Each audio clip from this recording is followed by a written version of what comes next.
Bismillahirrahmanirrahim. Assalamualaikum warahmatullahi wabarakatuh. Alhamdulillah, salatu wassalamu ala rasulillah. Sayyidina Muhammad ibn Abdullah wa ala alihi wa ashabihi wa mawalah. Wa la hawla wa la quwata illa billah, amma ba'd. Bapak Ibu sekalian, kita akan mulai. Bismillahirrahmanirrahim. Al-Faslus Sadis.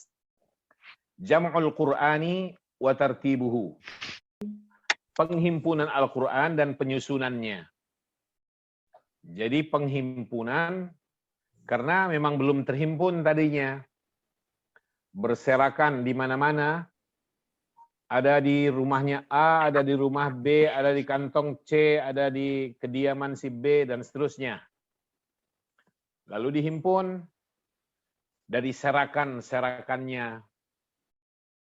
Kalau tertib, setelah terhimpun dari serakan, disusun sesuai dengan tertib urutannya. Jam'ul Qur'ani wa tartibuhu. Jam'u ini mudhaf, Al-Qur'ani mudhafun ilaih. Maka harus dibaca ni, majrur dia.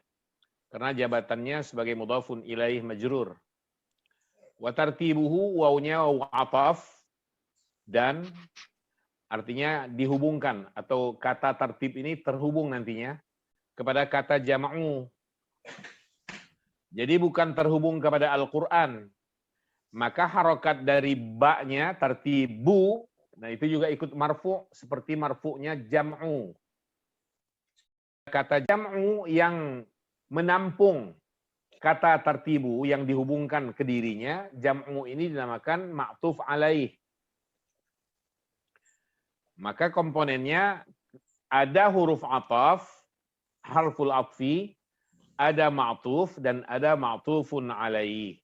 Ma'tufun alaihi itu ada di depannya, ada sebelumnya, disusul kemudian huruf ataf, di sini waw, disusul kemudian kata yang dihubungkan, dialah ma'tuf.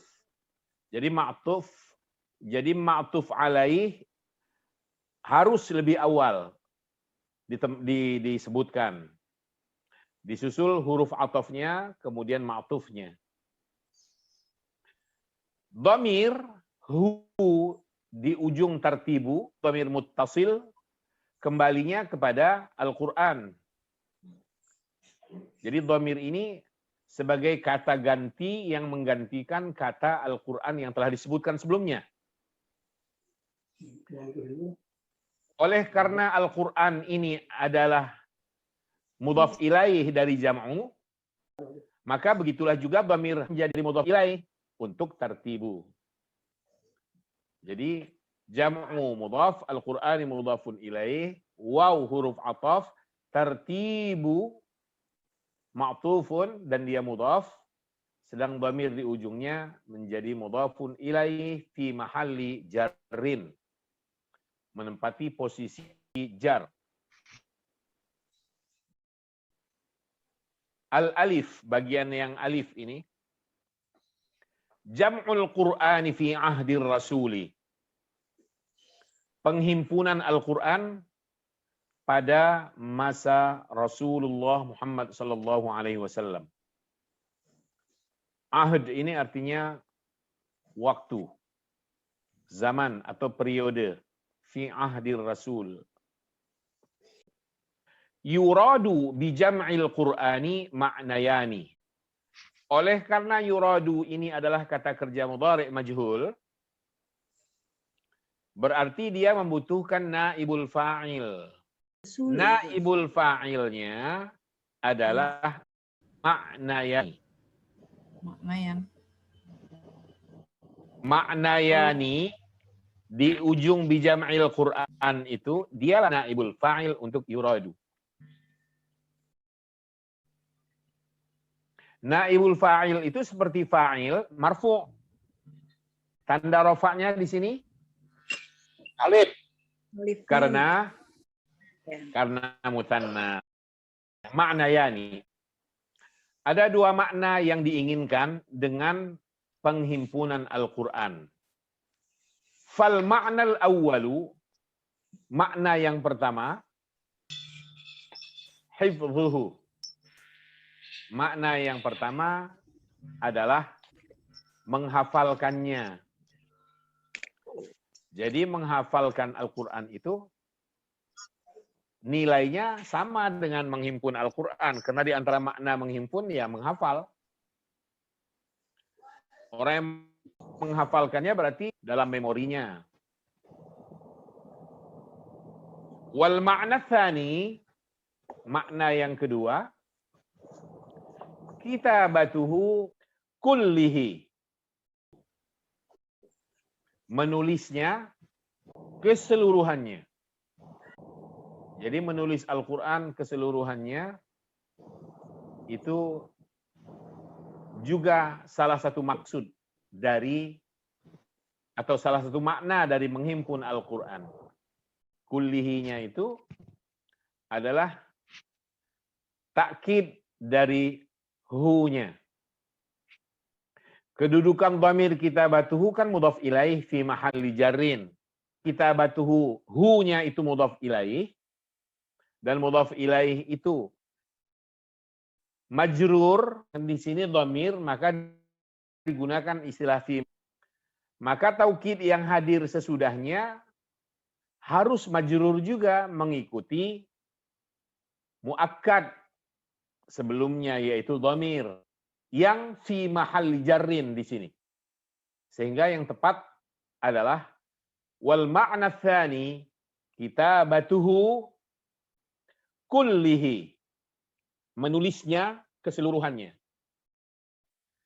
Jadi baik itu tindakan menghafal Al-Quran atau menghafalkannya, ataupun tindakan menulisnya, semua itu dicakup maknanya oleh jam'ul Quran, yaitu menghimpun Al-Quran. Mufarraqul ayati was-suwari au murattabul ayati faqat. Maksudnya apa? Baik ayat dan surahnya itu terpisah-pisah, mufarraqul ayati was-suwar, tidak berurutan, yang penting ditulis. Itu juga sudah tercakup dalam makna menghimpun. Au murattabul ayati faqat, atau ayat-ayatnya saja yang berurutan, sedang surahnya masih pencar, masih belum berurutan, tapi tertulis. Ya. Umpamanya surah Al-Fatihah tertulis dari mulai Bismillah sampai dengan waladhdallin, urut tertib. Al-Fatihah ditempatkan surah Ali Imran umpamanya, tapi urut.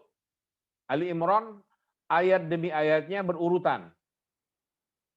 Nah, tapi kan penempatannya antar surah A dengan surah B-nya ini nggak beraturan.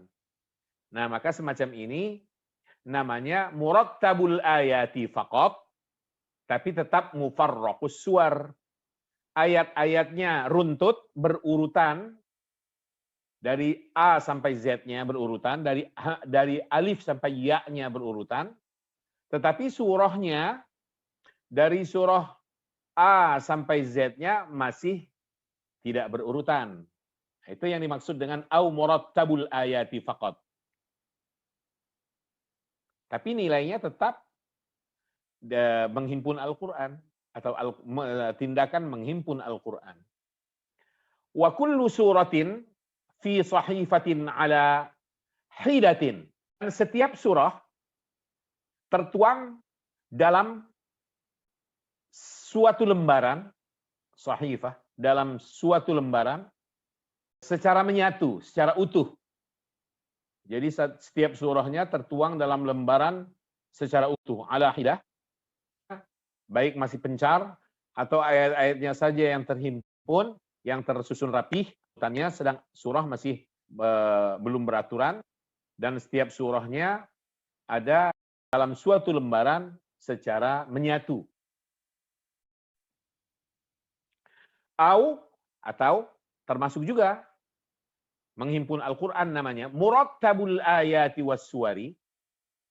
Ayat-ayat dan surahnya sudah beraturan sesuai dengan tertib urutannya, ditempatkan dalam lembaran-lembaran yang berhimpun atau yang menyatu, tadummus suwara jami'an, yang menghimpun seluruh surahnya tapi sudah beraturan.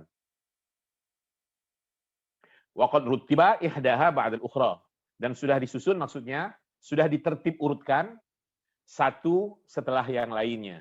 Pokoknya secara urutan.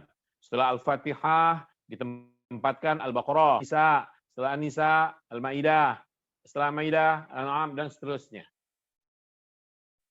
Semacam ini hanya urutan, maksudnya ayat demi ayat yang sudah yang menghimpun semua surah itu. Lebih komplit malahan, lebih tegas lagi untuk dikatakan sebagai menghimpun Al-Quran dengan menulisnya secara keseluruhan. Jadi banyak tafsiran ya dalam hal apa ini maksud dengan penghimpunan Al-Quran pada periode Rasul. Ya dilihat dulu, pada masa itu memang sudah ditertibkan urutan ayat dan surah. Kan belum ditertibkan urutan ayat dan surahnya. Nah, tapi sudah ditulis. Justru para sahabat diminta untuk menulisnya oleh Rasulullah Shallallahu Alaihi Wasallam. Diminta untuk menulisnya. Jadi sejak kapan penghimpunan Al-Quran dimulai? Jawabannya sejak zaman Rasul. Ya. Atau para sekretaris atau penulis wahyu untuk menulis. Menulis itu sendiri adalah salah satu makna dari menghimpun Al-Quran.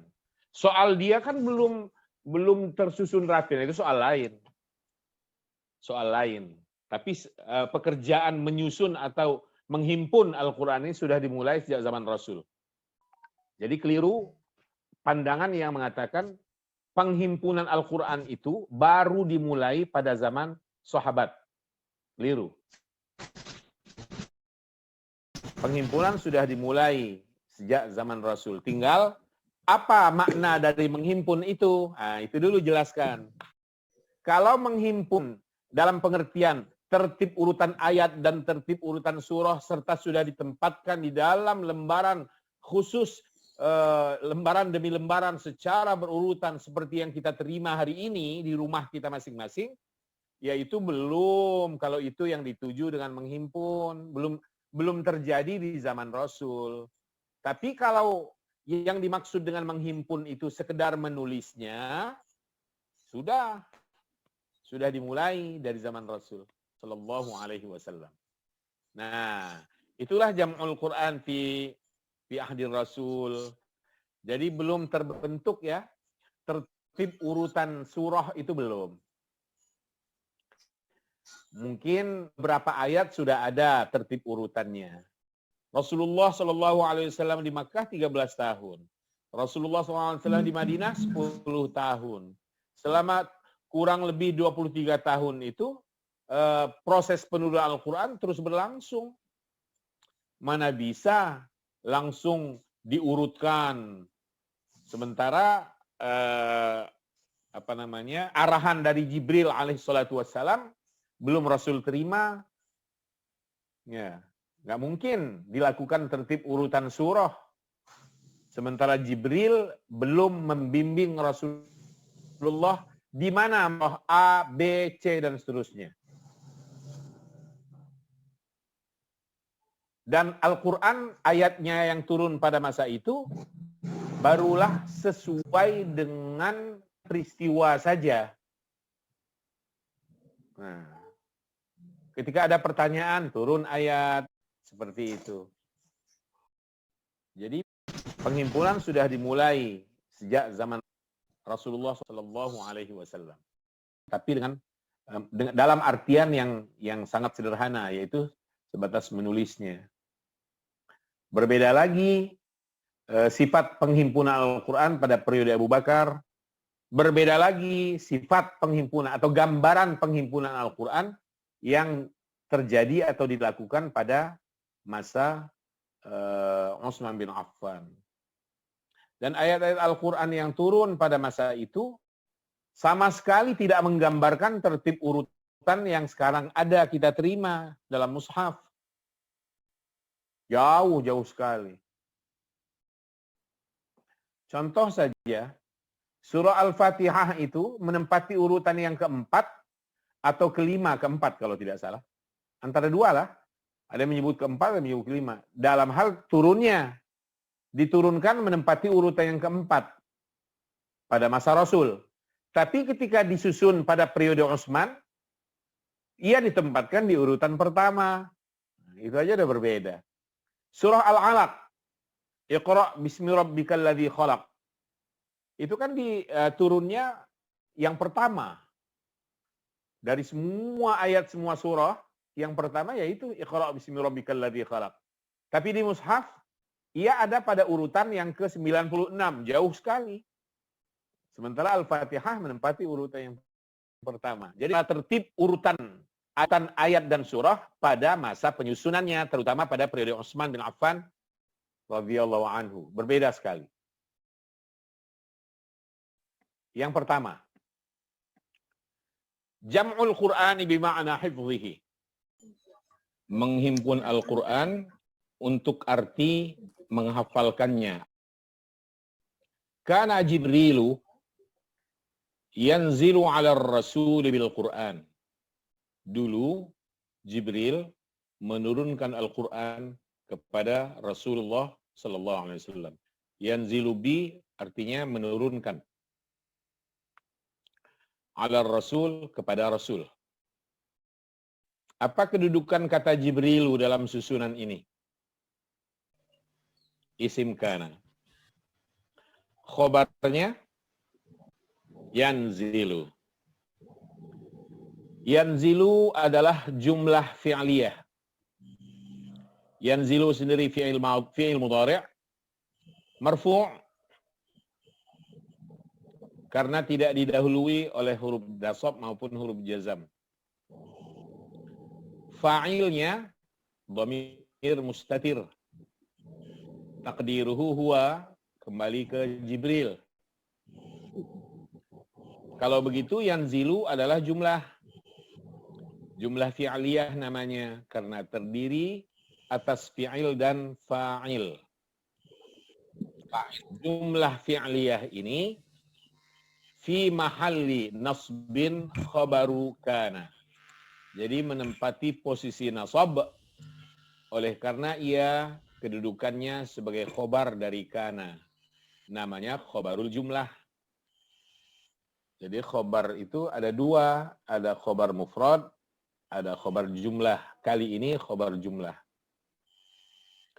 Kana Jibril yanzilu 'ala ar-rasul bil Qur'an.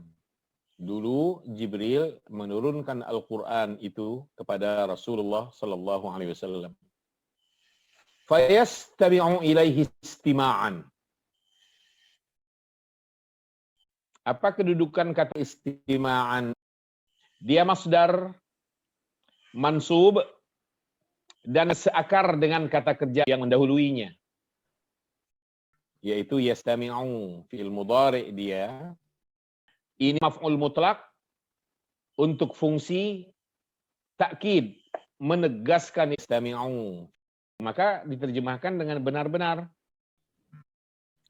Maka boleh diterjemahkan. Lalu beliau benar-benar mendengarkan wa yahrisu ala hifdhihi hirsan. Dan beliau Rasulullah berusaha kuat. Harasa yahrisu itu tamak artinya. Tamak berarti berupaya keras. Dan beliau berupaya, benar-benar berupaya keras untuk menghafalkannya. Hirsan seperti istima'an. Dia masdar, mansub, dan seakar dengan kata kerja yahrisu yang mendahuluinya. Ini juga maf'ul mutlak untuk fungsi takkid, menegaskan yahrisu, maka diterjemahkan dengan benar-benar. Wa yahrisu, dan beliau benar-benar berusaha atau berupaya kuat, berupaya keras ala hifzihi, untuk menghafalkannya. Hatta kana, sampai-sampai atau sehingga beliau yuharriku lisanahu, menggerakkan lidah beliau fi asna'il wahyi, di tengah penyampaian wahyu itu. Asna itu artinya di tengah, tapi digunakan untuk yang sifatnya abstrak. Di tengah pembicaraan, asna, fi asna'il kalam. Nggak boleh untuk hal yang konkret. Kalau untuk yang konkret digunakan wasat. Di tengah jalan, fi wastit tariq. Kalau di tengah perjalanan, fi asna'is safar. Nah, itu bedanya. Beda antara asna dan wasat. Asna untuk yang abstrak, penyampaian wahyu ini kan abstrak, maka digunakan asna. Tapi kalau di tengah-tengah rumah, nah konkret dia, fi asna, fi wasatil bait. Di tengah-tengah kelas, fi wasatil fasl. Di tengah-tengah masjid, dia duduk di tengah masjid. Di kerumunan, di tengah orang banyak umpamanya ya. Nah itu fi wasatil masjidi. Karena konkret. Kita ulang. Hatta kana yuharriku lisanahu fi athna'il wahyi. Sehingga beliau menggerak-gerakkan bahkan lidah beliau di tengah penyampaian wahyu itu. Untuk apa? Atau karena apa beliau sampai segitu kuatnya menggerak-gerakkan lidah? Khaufan min ayyafutahu syai'un. Karena takut luput, takut ada sesuatu atau ada yang tertinggal dari ayat itu. Fatayafutu artinya tertinggal atau hilang atau luput. Nah itu ya, yafut, fata. Fi'il madhinya fata. Yafutu. Khaufan kedudukannya sebagai maf'ul li ajli, Ustaz. Maf'ul li ajlih, betul. Kalau khaufan maf'ul li ajlih dan memang benar maf'ul li ajlih, mana khobar kana? Yuharriku. Betul sekali. Yuharriku itulah yang menjadi khobar kana. Khobarul jumlah juga dia. Jumlahnya fi'aliyah. Isim kana mana? Mahzuf, Ustaz. Mana isim kananya? Isim kanannya huwa itu. Mana huwa? Enggak ada huwa. Enggak kelihatan mustatir. Mahzuf ya? Nah, jangan mahdzuf bilang, tapi mustatir. Mustatir. Wasmu kana dhamir mustatir takdiruhu huwa. Di dalam kananya ini yuharrikunya fi'il mudhari' marfu' karena tidak ada huruf nasab, tidak ada huruf jazam. Fa'ilnya adalah dhamir mustatir juga, takdiruhu huwa. Berarti yuharriku ini adalah jumlah. Karena jumlah ini terdiri dari fi'il plus fa'ilnya, maka dinamakanlah ia jumlah fi'aliyah. Kedudukannya fi mahalli nasbin khobar kana. Kita lanjut. Khaufan min. Jadi setelah khaufa itu ada min ya. Secara idiom dia menyatu sebenarnya. Jadi kita tidak mengatakan langsung, harus dengan perantara min. Saya takut kepada kamu, akhafu minka. Saya takut kepada mereka, akhafu minhum. Ya. Kalaupun langsung berarti bitaqdiri harfi min wa khafuni wala takhafuhum. Itu wala takhafu minhum. Maka pakai huruf dia khaufan min karena takut dari, takut terhadap luputnya sesuatu dari ayat Al-Qur'an itu. Min ayyafutahu syai'un. Fa'ilnya yafuta. Betul, dia adalah fa'il untuk yafutu atau di sini yafuta karena sudah ada huruf nasab. Jadi yafuta fi'lun mudhari' mansub dengan an, tanda nasabnya fathah. Syai'un adalah fa'il muakhkhar marfu' tanda rafa'nya dhammah. Kemudian maf'ul bihnya adalah dhamir yafutahu wal ha'u dhamirun mabni 'ala dhamm tapi fi mahalli nasbin maf'ul bih untuk yafuta. Jadi hu-nya ini maf'ul bih dia, muqaddam. Syai'unnya fa'il muakhkhar. Kita gunakan istilah muqaddam dan muakhkhar karena tidak seperti urutan yang normal. Urutan yang biasa, fi'il, fa'il, maf'ul bih. Kali ini, fi'il, maf'ul bih, dan fa'il. Sekali lagi, syai'un adalah fa'il untuk yafuta.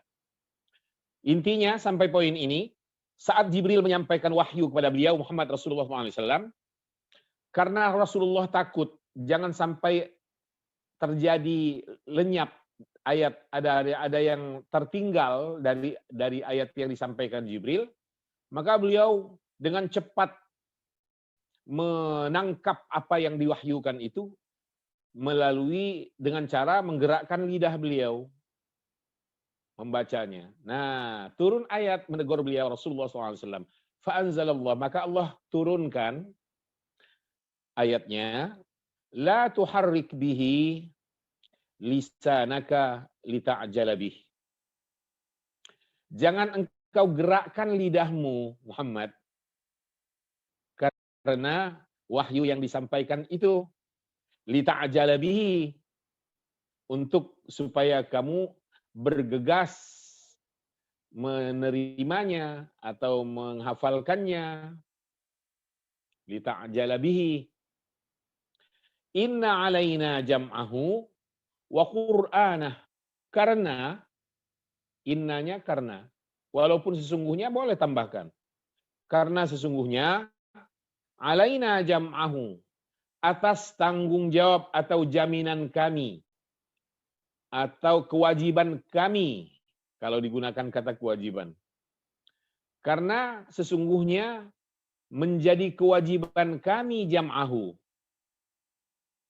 menghimpunnya atau menghimpun Al-Qur'an itu ke dalam dadamu, wa qur'anahu, dan membacakannya. Fa idza qara'nahu, maka apabila kami telah membacakannya atau telah membacanya, tapi kan karena di hadapan Rasul, maka tidak salah kalau diterjemahkan. Apabila kami telah membacakannya, membacakan Al-Qur'an itu kepadamu, fattabi' qur'anah, maka ikutilah bacaannya. Bacaan Al-Qur'an yang diperdengarkan kepadamu itu ya Muhammad. Tsumma, kemudian, inna alaina, sesungguhnya atas tanggung jawab kami juga, maksud tanggung jawab di sini adalah kewajiban kami juga, bayanahu, untuk menjelaskannya. Kewajiban kami menjelaskan Al-Qur'an atau wahyu yang disampaikan itu kepadamu ya Muhammad. Nah, ini keistimewaan yang Allah berikan kepada Rasulnya Muhammad SAW. Dalam keadaan beliau ummi, buta huruf, tidak bisa membaca, tidak bisa menulis, tetapi beliau atas kehendak Allah Rabbul Izzah bisa hafal 30 juz Al-Quran itu dan tidak pernah hilang lagi. Tidak lupa dari beliau hingga beliau wafat. diwafatkan oleh Allah Subhanahu wa taala. Maka di dalam suratul A'la kita temukan, dalam surah Al-A'la itu, sanuqri'uka fala tansa. Akan kami bacakan kepadamu. Sanuqri'uka fala tansa, lalu kamu tidak lupa.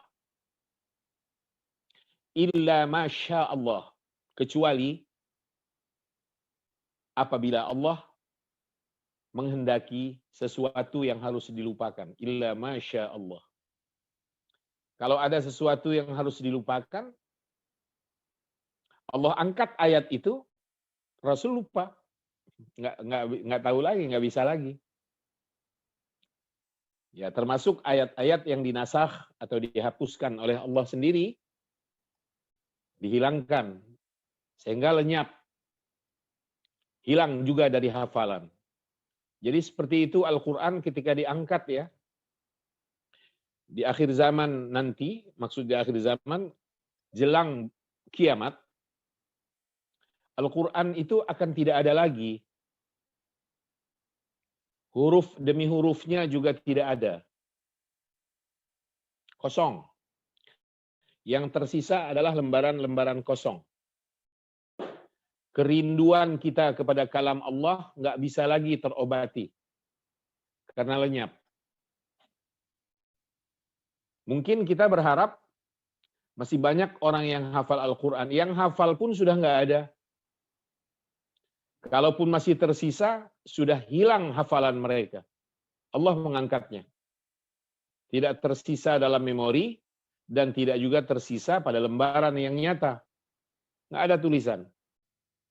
Jika itu terjadi, maka jarak kehidupan ini dengan kiamat sudah sangat-sangat dekat. Islam sudah ditiadakan. Al-Quran diangkat. Dan Ka'bah pun ditiadakan. Diangkat oleh Allah. Kehidupan semeraut. Nggak ada lagi aturan. Turikatis shalah, salat ditinggalkan orang. Semuanya larut dengan dunia dan kesibukan-kesibukannya masing-masing. Tapi tidak ada perhatian dan peduli lagi dengan ajaran Allah Rabbul Izzah. Zina merajalela, pembunuhan merajalela, dan sebagainya. Jangankan hilang Al-Quran ya, artinya lenyap huruf demi hurufnya. Masih tersisa, tapi tidak dibaca aja kita sedih. Seperti yang diisyaratkan oleh Rasul Shallallahu Alaihi Wasallam, akan hadir, akan datang suatu masa pada umatku ini nanti, la yabqa minal islami illa ismuh. Islam tinggal nama, pengamalan hampir nol.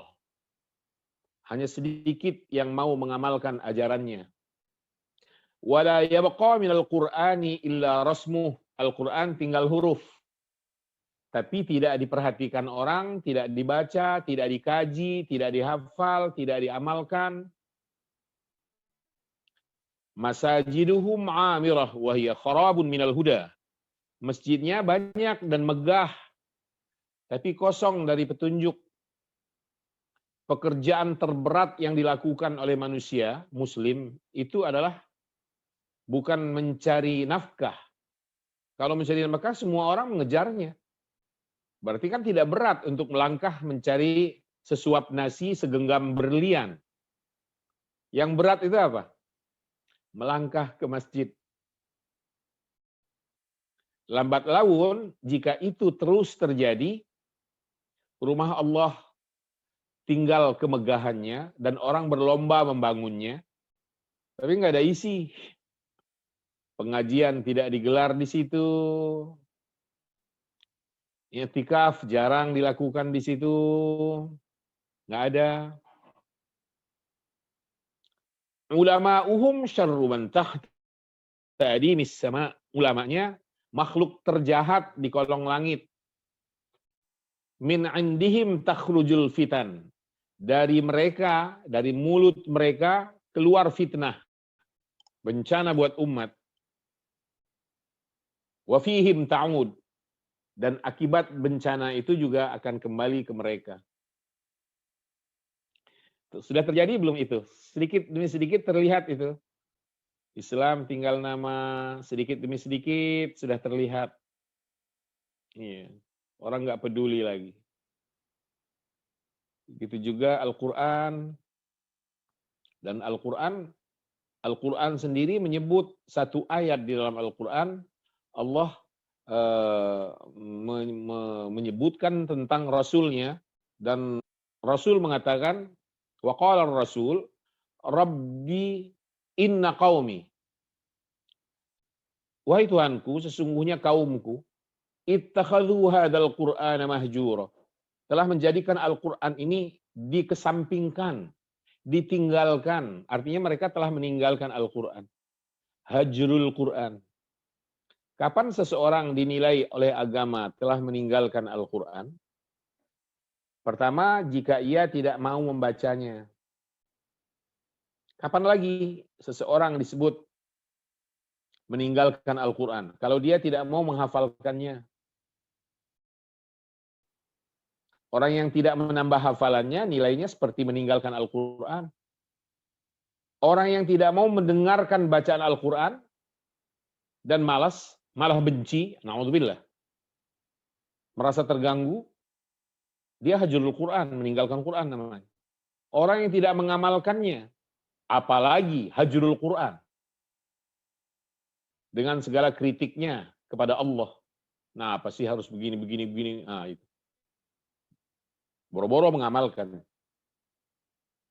Itu juga hajrul Quran. Orang yang tidak beristishfa dengan Al-Quran, yaitu memohon kesembuhan kepada Allah melalui ayat Al-Quran yang dibacanya. Orang yang tidak beristishfa dengan Al-Quran, juga dia dinilai orang yang meninggalkan Al-Quran. Maka harus ada istishfa.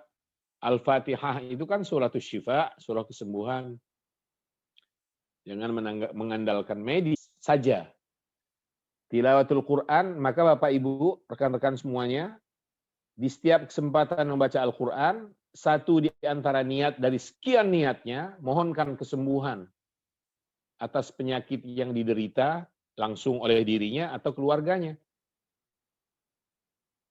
Dengan keberkahan Al-Quranul Karim, maka Allah akan mengangkat atau menyembuhkan penyakit yang dialami itu. Selanjutnya, walam yatruk Jibrilu ar-Rasula, dan Jibril tidak meninggalkan Rasul hatta yahfadha, sampai beliau hafal, kullama nazala bihi, setiap apa yang beliau Jibril turunkan, wa ya'iyahu wa'yan tamman, dan benar-benar memahaminya dengan pemahaman yang sempurna. Wa'ya'i itu memahami. Tamman itu kedudukannya sebagai na'at untuk man'ut. Wa'yan. Sedang wa'yannya sendiri kedudukannya sebagai maf'ul mutlak. Untuk fungsi ta'kidul fi'li. Menegaskan fi'ilnya yaitu ya'i. Fi'il mudhari' ya'i, madinya adalah wa'a. Pakai alif bengkok. Wa'a ya'i wa'yan. Tamman.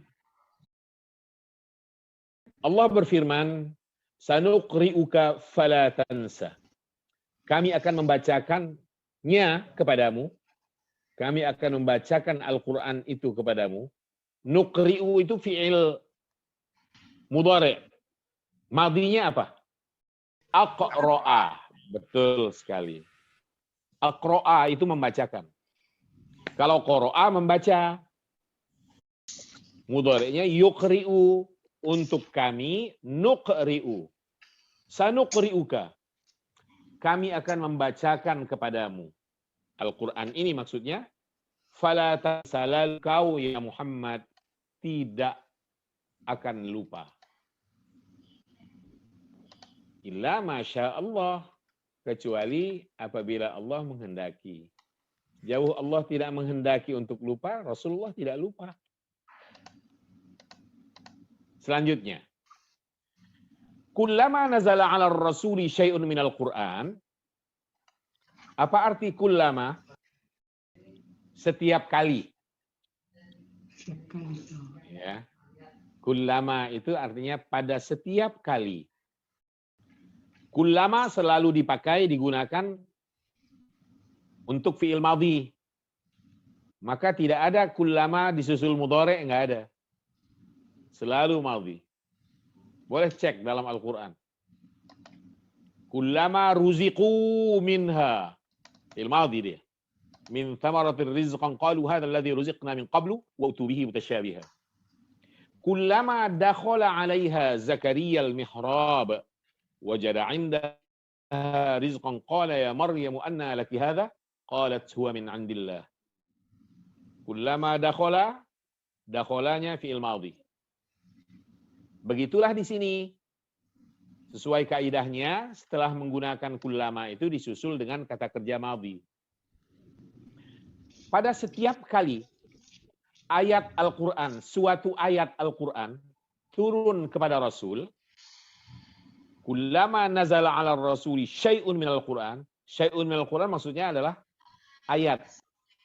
Sesuatu di sini adalah ayat. Ayat Al-Quran turun kepada Rasul, qara'ahu 'ala ashabihi. Qara'a 'ala membacakan. Sama dengan aqra'a. Rasulullah, beliau maksudnya membacakannya ke hadapan para sahabat beliau. Wa talaba ilaihim, dan beliau meminta kepada mereka, para sahabat beliau, ayyahfazuhu, untuk menghafalkannya. Menghafalkan ayat yang tadi dibacakan oleh Rasul kepada mereka. Fayahfazunahu, maka mereka pun menghafalkannya ba'daan, setelah yatathabbatu min sihhati qira'atihim 'ala Rasul. Setelah mereka menegaskan kebenaran bacaan mereka,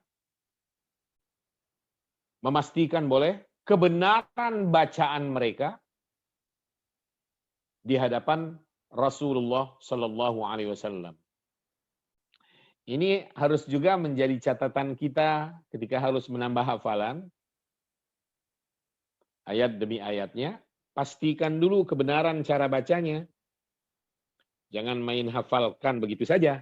Karena khawatir kalau ia terlanjur dihafalkan tanpa cross-check kebenaran bacaannya, panjang pendeknya, tajwid, idgham, ikhfa-nya dan sebagainya. Kalau tidak mengindahkan itu, yang penting main serobot aja lalu dihafalkan, terlanjur hafal susah untuk hilang.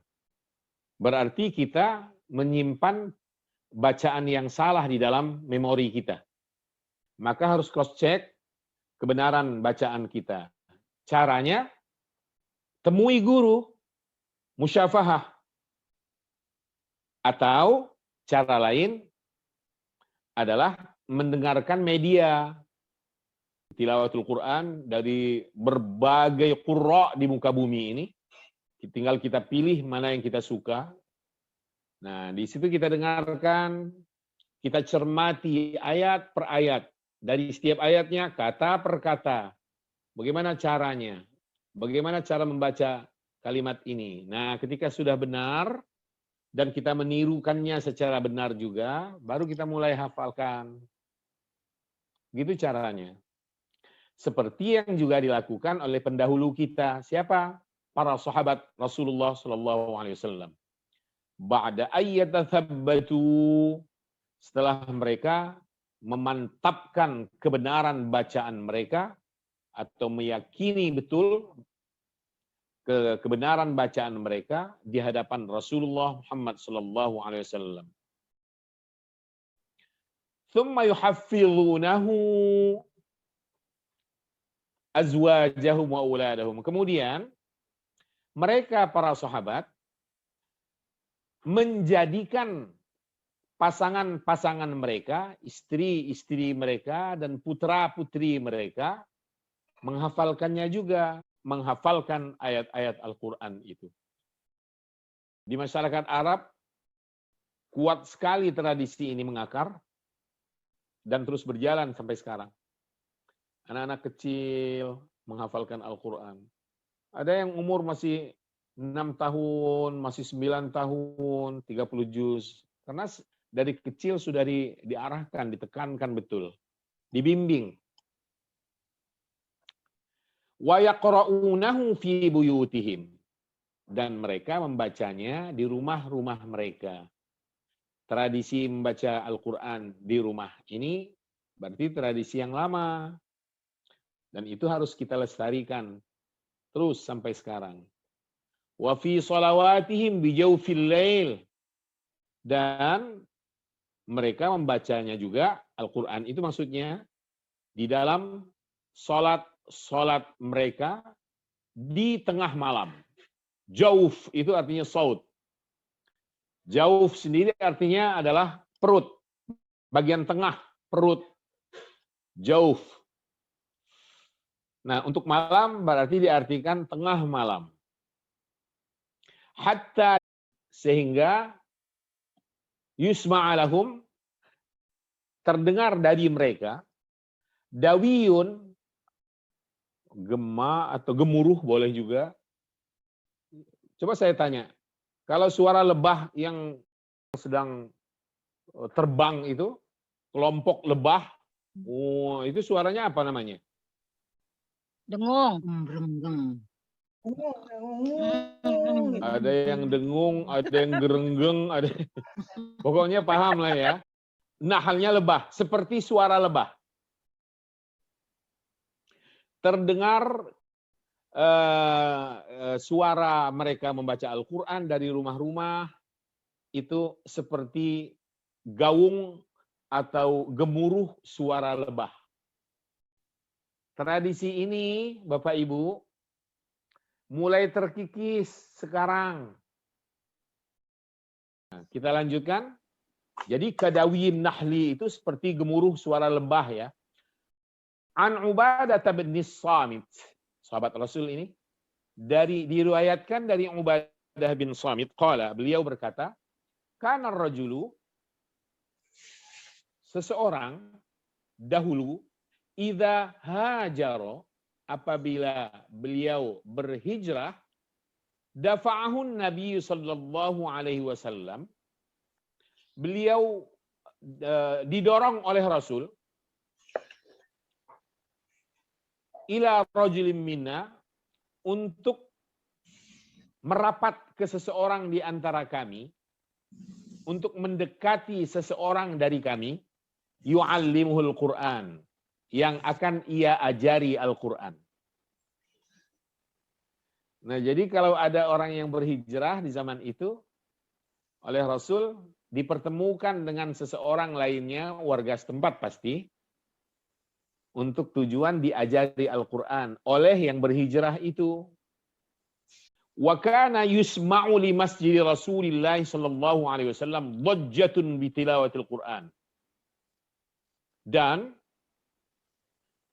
terdengar dari masjid Rasulullah sallallahu alaihi wasallam dhajjah. Dhajjah itu gemuruh. Gemuruh bi tilawatil Quran.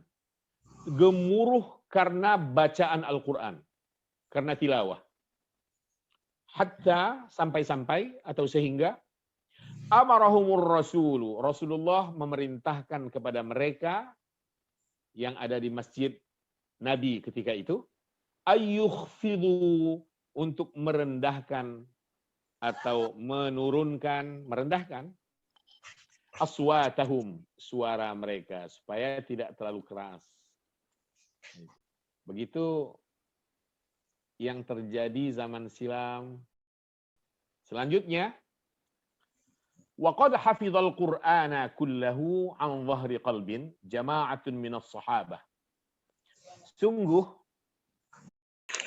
sekelompok dari para sahabat telah hafal Al-Quran itu seluruhnya di luar kepala. Di luar kepala itu terjemahan dari an zahri qalbin. Bahasa kita atau istilah kita adalah di luar kepala.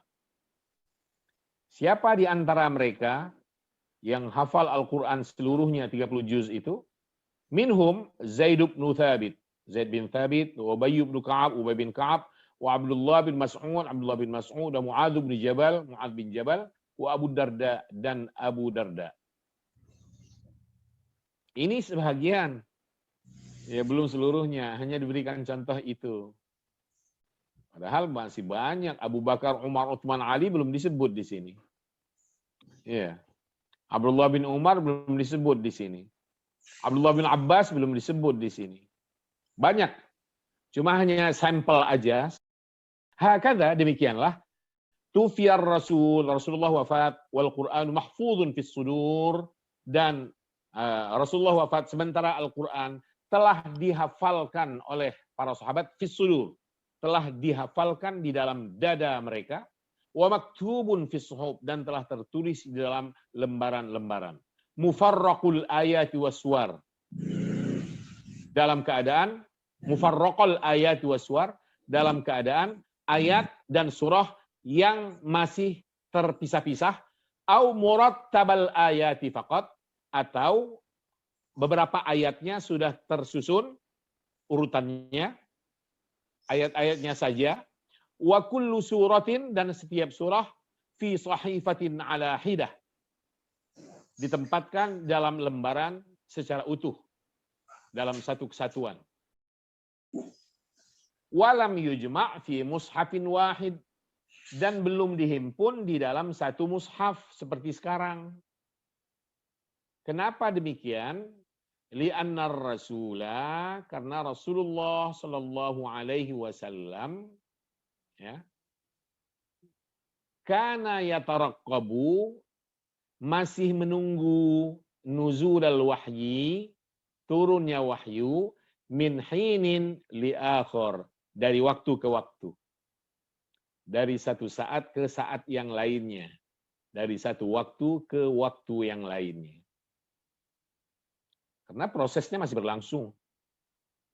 Wa qad yakunu minhu, dan terkadang terjadi ada di antara ayat yang sudah turun itu, atau ayat yang diturunkan Allah itu, an-nasikh, ada di antaranya yang menghapus li syai'in nuzila min qablu, menghapus suatu ayat yang telah diturunkan sebelum itu. Jadi proses, tanda kutip saja, ini istilah yang sebenarnya kurang mengena, tapi supaya gampang diingat aja. Proses tambal sulamnya itu masih terjadi gitu loh ya. Ada ayat yang dihapus oleh Allah, maka nggak perlu dituangkan di dalam mushaf yang tersusun rapi. Andai sudah tertuang seperti mushaf kita sekarang, padahal zamannya masih zaman penurunan wahyu, dan proses penghapusan atau nasikh mansukh masih berjalan, alangkah repotnya. Al-Quran yang sudah tertulis akan banyak dicoret-coret, akan dihapus dan sebagainya. Nah, maka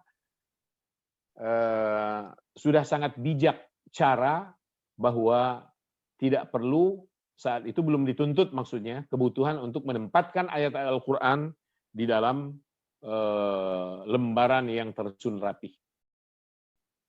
Wa kitabatul Quran lam yakun tartibuha bitartibin nuzul. Malah begitu, coba lihat. Dan penulisan Al-Quran pada masa itu belumlah mengikuti tertib urutan turunnya. Ya, ditartibin nuzul, belum. Bal tuktabul ayatu ba'da nuzuliha. Akan tetapi ayat ditulis setelah turunnya, haitsu yushirur Rasul sallallahu alaihi wasallam, di mana Rasulullah menunjuk, yushiru, menunjukkan, yushiru ila maudhi'i kitabatiha, tempat penulisannya, baina ayati kadza, antara ayat anu wa ayati kadza, dan ayat anu lainnya fi surati kadza, dalam surah tertentu. Qala Az-Zarkashi, Az-Zarkashi mengatakan, Az-Zarkashi ini ulama ulumul Quran dengan kitabnya yang ternama dan populer sekali dan terus ada sampai sekarang, namanya Al-Burhan fi Ulumil Quran. Nah, Az-Zarkashi di dalam burhannya mengatakan, wa inna ma lam yuktab fi ahadin nabi mushafun, belum ditulisnya mushaf pada periode kenabian, pada periode Rasul, pada masa itu maksudnya, lebih disebabkan li'alla yufdha ila taghyirihi, agar supaya tidak menyebabkan perubahan terjadi setiap waktu.